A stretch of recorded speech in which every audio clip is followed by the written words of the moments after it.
जगातील सर्वात 100 जे बुद्धिवादी लोक होते त्यामध्ये आयझॅक न्यूटनचं नाव सगळ्यात पहिल्यांदा घेतलं जातं। आयझॅक न्यूटन हा प्रचंड हुशार व्यक्ती होता। तर त्याची इन्व्हेस्टमेंट संदर्भातली एक स्टोरी मी तुम्हाला सांगू इच्छितोय, जो घडलेला किस्सा म्हणून। तर एक कंपनी होती साऊथ सी कंपनी नावाची। तर त्या साऊथ सी कंपनीचे शेअर आयझॅक न्यूटननी घेतले होते आणि त्याची त्यावेळी किंमत 20 रुपये होती असं आपण समजू। $20 अशा संदर्भात आपण सेंट या संदर्भात, तर ते आपण आकडा करण्यासाठी 20 रुपये असं समजू। तर 20 रुपयाची एक शेअर याप्रमाणे काही शेअर्स घेतले होते।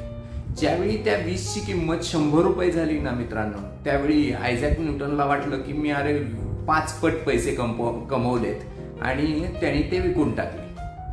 पण पुढं काय झालं, तर पुढं असं झालं की त्या साऊथ सी कंपनीच्या शेअरची किंमत वाढत वाढत वाढत वाढत 800 पर्यंत गेली आणि त्याला प्रचंड वाईट वाटायला लागलं की अरे मी फार लवकर विकले, माझं नुकसान झालं। खरं तर त्याचा फायदा झाला होता, पण त्यांनी ते विकले ह्याचं नुकसान झालं असं त्याला वाटायला लागलं आणि म्हणून मग त्यांनी 800 रुपयाला परत ते शेअर साऊथ सी कंपनीचे घेतले।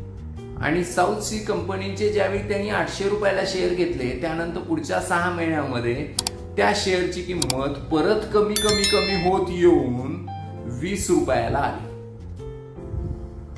यावेळी आयझॅक न्यूटन म्हणतो की यानंतर मी आयुष्यामध्ये कधीही शेअर मार्केटमध्ये गुंतवणूक केली नाही। आणि त्यावेळी तो म्हणतो की मी जी काही गुंतवणूक केली हे केल्यानंतर माझं असं लक्षात आलं की मनुष्य प्राणी हा सगळ्यात मूर्ख प्राणी आहे आणि त्याला गुंतवणुकीचं काही ज्ञान कळत नाही। बघा गंमत, तो स्वतःची चूक मान्य नाही केला त्यांनी मनुष्य प्राण्यांवर, पण ऍक्च्युअल कंडिशन ही की त्याला जे म्हणायचं होतं ते हे म्हणायचं होतं की ह्युमन बीइंग्स आर इमोशनल फूल।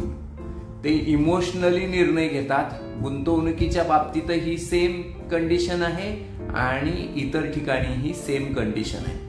तर यातनं बोध एवढाच घ्यायचा आहे की ज्यावेळी आपल्याला गुंतवणूक करतो त्यावेळी आपण इमोशनली निर्णय घेतो आणि जर मला इमोशनली निर्णय घेऊन नुकसान होणार असेल तर जास्त योग्य हा निर्णय आहे की इमोशनली निर्णय माझे इन्फ्लुएन्स करतायत, तर योग्य सल्लागाराच्या सल्ल्याने जर घेत असेल मी निर्णय तर तो लॉजिकल निर्णय होतो, इमोशनल होत नाही आणि त्यामुळे मी पैसे कमवू शकतो।